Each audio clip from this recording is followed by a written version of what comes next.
Shalom, salam sejahtera dan salam sehat selalu untuk kita semua.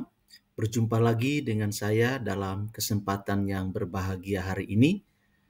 Doa dan harapan saya kiranya kita semua selalu sehat, tetap semangat dan senantiasa bersyukur kepada Tuhan karena Tuhan itu baik buat kita. Amin. Bapak Ibu Saudara yang dikasihi oleh Tuhan Yesus Kristus, pada kesempatan ini kita akan mendengarkan kebenaran firman Tuhan. Namun sebelumnya mari kita berdoa, mohon pimpinan Roh Kudus. Kita berdoa. Bapa di sorga, dalam nama Yesus, Tuhan dan Juru Selamat kami yang hidup, kami bersyukur buat hari ini Tuhan, Engkau izinkan kami untuk menjalani dan menikmati keindahan alam, keindahan dunia yang Engkau ciptakan, yang Engkau karuniakan kepada kami.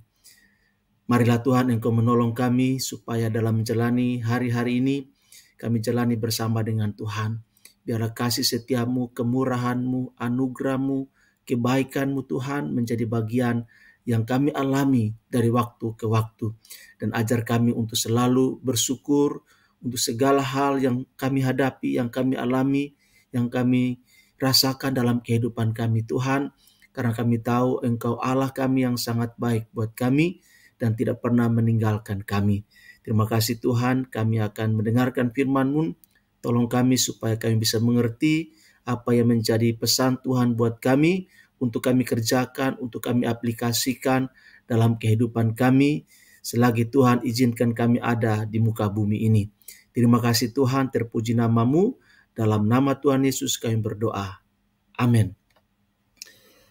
Bapak Ibu Saudara yang dikasihi oleh Tuhan Yesus Kristus, pembacaan firman Tuhan buat kita pada kesempatan ini terambil dari kitab Nehemia pasal 2 ayat yang kelima. Saya baca dalam bahasa Indonesia sehari-hari. Demikian firman Tuhan. Lalu aku berkata kepada raja, kalau baginda berkenan dan mau mengabulkan permintaan hamba, utuslah hamba ke tanah Yehuda untuk membangun kembali kota tempat kuburan nenek moyang hamba. Demikian firman Tuhan buat kita pada kesempatan ini.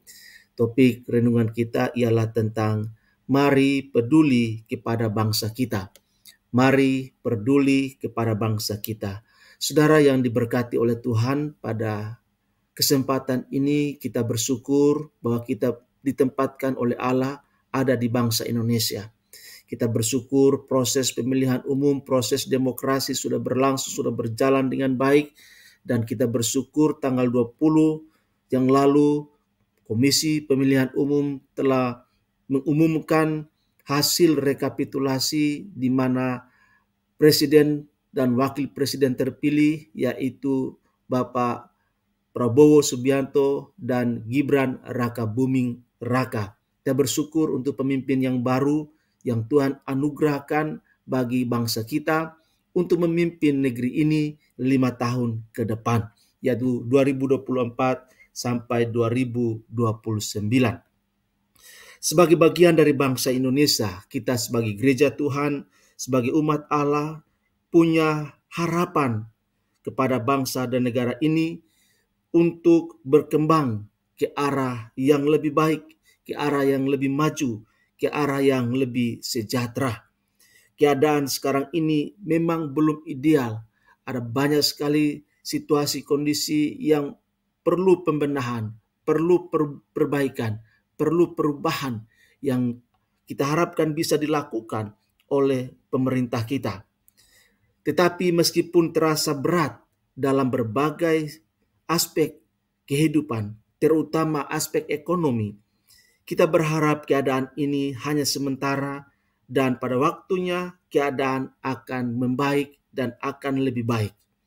Tidak heran banyak anak bangsa yang masih terpuruk dari sisi ekonomi. Ada kesenjangan antara yang miskin dengan yang kaya. Ini menjadi PR penting bagi bangsa kita untuk bagaimana bisa jarak ini diperpendek. Saudara yang diberkati oleh Tuhan Yesus Kristus, pertanyaannya, siapa yang akan peduli kepada mereka?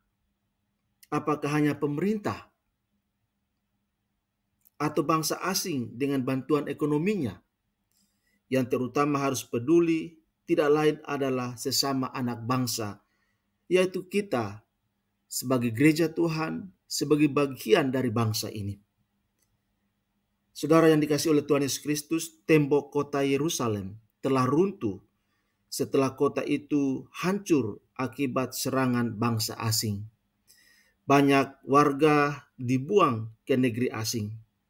Runtuhnya tembok bukan hanya menandakan hilangnya batas yang jelas antara wilayah Yerusalem dan wilayah lain, serta hilangnya keamanan, melainkan juga melambangkan rendahnya moralitas dan mentalitas masyarakat Yehuda pada saat itu.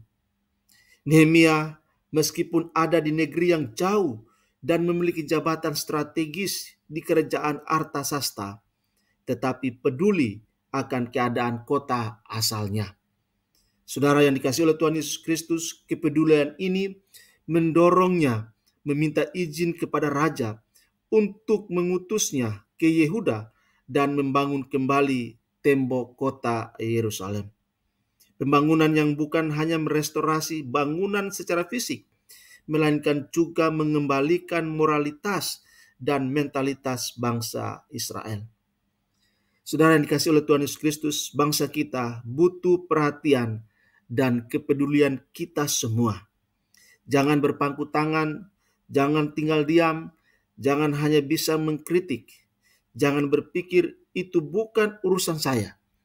Mari mengupayakan kesejahteraan bagi bangsa kita, dan itu dimulai dari diri kita, keluarga kita, lingkungan kita, komunitas kita, masyarakat di mana kita bersosialisasi dengan cara menjaga kebersihan lingkungan, membuang sampah pada tempatnya, supaya dengan demikian membuang sampah pada tempatnya itu adalah salah satu cara untuk menolong bangsa kita agar terlepas dari krisis ekologi, krisis lingkungan hidup, karena sampah merupakan salah satu hal yang berkontribusi terhadap kerusakan lingkungan. Oleh sebab itu, sebagai gereja Tuhan, sebagai umat Allah yang ada di bangsa ini, mari kita peduli kepada bangsa kita. Mari kita berkontribusi positif bagi kemajuan bangsa yang kita harapkan akan terjadi. Demikian Bapak Ibu Saudara, renungan firman Tuhan pada kesempatan ini. Tuhan memberkati kita. Shalom.